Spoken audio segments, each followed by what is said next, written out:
আমেরিকার নিরাপত্তা প্রধান তুলসী গ্যাওয়ার তার সঙ্গে সাবেক প্রধানমন্ত্রী ভারতে যিনি পালিয়ে রয়েছেন শেখ হাসিনার বৈঠক হয়েছে এমন খবর রীতিমতো ভারতীয় গণমাধ্যমগুলো বারবার দিচ্ছে এবং তুলসী গ্যাওয়ার শেখ হাসিনার মধ্যে বৈঠকে কি হয়ে তারা প্রচার করতে চাচ্ছে।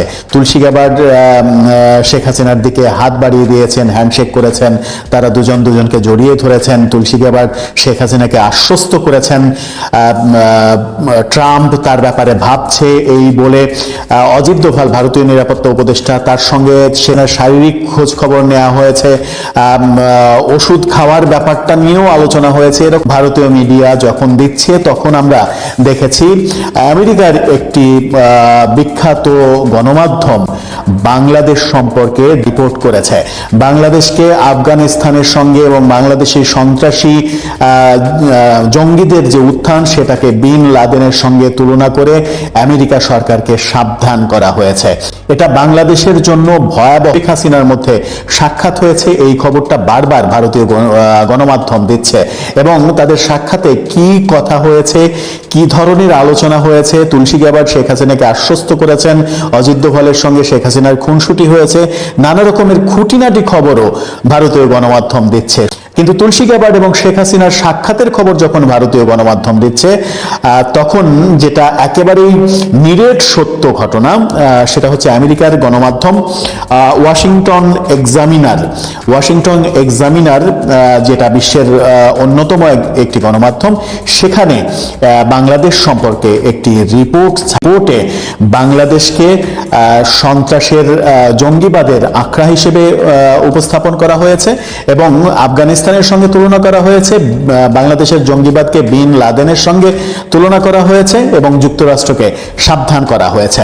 সেখানে বলা হয়েছে, যেটা শিরোনাম চেষ্টা করা হয়েছে সেটা হচ্ছে is Bangladesh the next Afghanistan, অর্থাৎ বাংলাদেশ কি পরবর্তী আফগানিস্তান হতে চলেছে। এটা ভয়ঙ্কর একটা রিপোর্ট।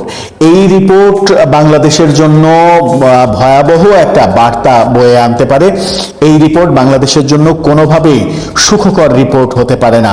বাংলাদেশের মানুষ হিসেবে, বাংলাদেশের সাধারণ নাগরিক হিসেবে আমাদের উদ্বিগ্ন হওয়ার যথেষ্ট কারণ রয়েছে।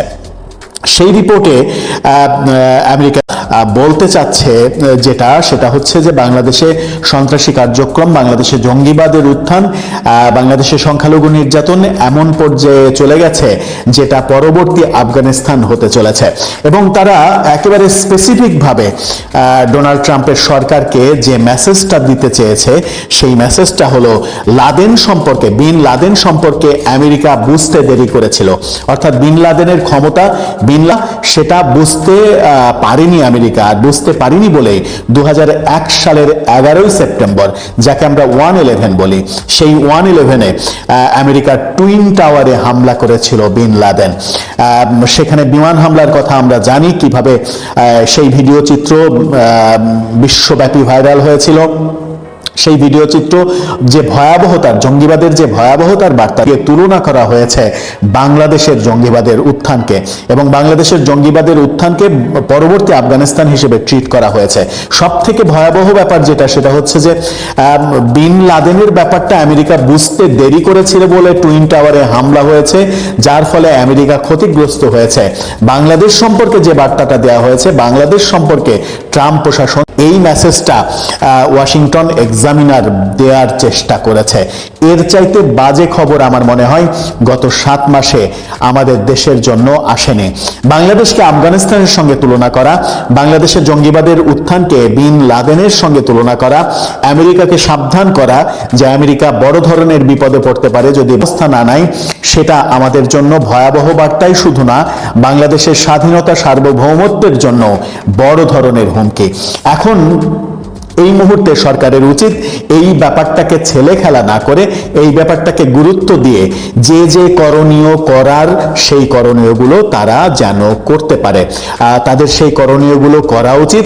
এবং তাদের সেই করণীয়গুলো তারা যদি না ভাবে, আমাদের বিরুদ্ধে যে প্রোপাগান্ডা, যে মেসেজগুলো তৈরি হচ্ছে সেগুলো আমাদের বিপক্ষে চলে যাবে, সেগুলো থেকে উত্তরণের পথ আমরা পাবো না। কদিন আগে প্রধান উপদেষ্টাকে বলতে শুনেছি যে বিগত সরকার এবার শেখ হাসিনা সরকার বাংলাদেশকে গাজার মতো ধ্বংস, তিনি আবার পরক্ষণেই বলেছেন যে হয়তো বিল্ডিং ভাঙেনি কিন্তু নৈতিকতা ভেঙেছে।